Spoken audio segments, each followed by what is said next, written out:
Hello,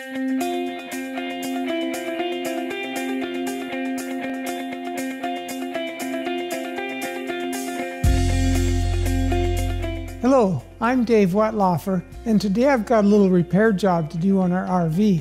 I suspect most viewers would agree with me when I say there's always something to fix on these RVs. Our unit is a 2006 Carriage Carry-Lite model, and even though it was priced in the upper end of the range for fifth wheel trailers back then, there's been no lack of things to repair. I prefer not to spend most of my time fixing things that were either not engineered properly or manufactured very well.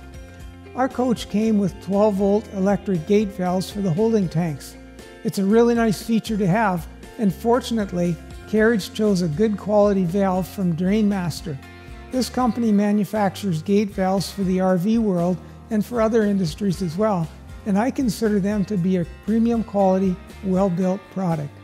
I like that because a good quality product will last longer than an inexpensive version, and also will work better and more consistently through the years. However, anything made by people won't last forever, so at some point you may need to replace a valve, assuming you keep your RV for a very long time, as we have done. So my task today is to replace the valve on our gray holding tank, as the current unit has begun to stick and won't operate reliably. When you need a replacement valve, go directly to Drainmaster.com, where you'll find all the information you will need to order a replacement. I should note here that if your RV doesn't have electric valves and you mess around with those manual operators, Drainmaster has conversion kits available for you. You will find the folks at Drainmaster quick to respond and get your new valve shipped out right away. Now, you don't just open the box, grab the valve, and crawl under your RV. The first thing you will find in the box is this stop sign.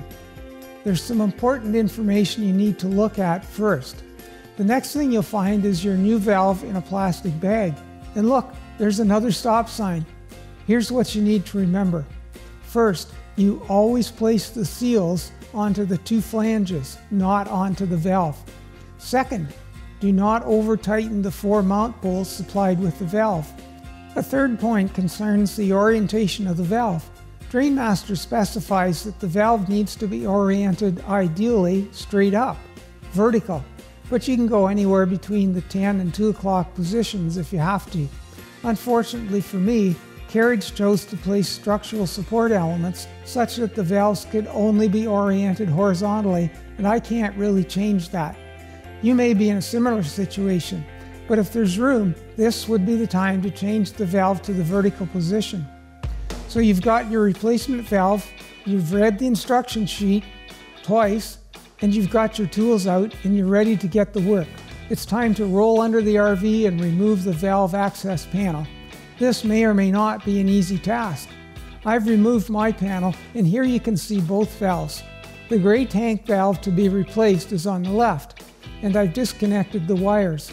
There are 2 for the motor and 2 for the sensing contact. In my case, Carriage has done a direct Marette connection, but your unit may have a connector set.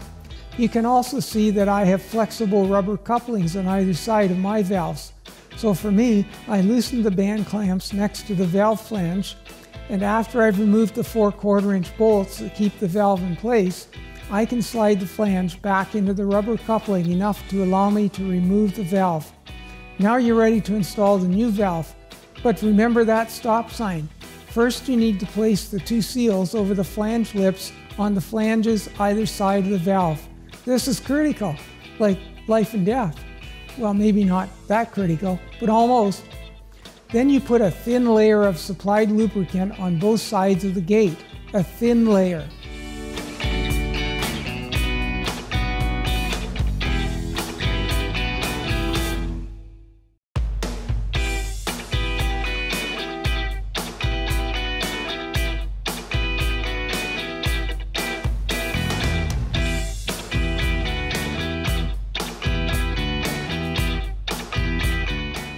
Slide the valve into position and insert the 4 bolts. Now here again, do not over tighten these bolts. Finger tighten in a crisscross pattern and don't tighten more than 1 turn of the nut beyond finger tight. Reconnect the wire plug and you are ready to test and make sure there's no leaks. Consult the manual for more details. Assuming there are no leaks and the valve opens and closes with your switch as normal, you're done. Put the access panel back in place and pack that trailer. You won't have to worry about that valve for many years to come. And what's that black thing there? Well, that's the Wastemaster hose storage system with the really nice sewer hose. There's a video I did on that installation on the website. I wouldn't leave home without it. Thanks for watching.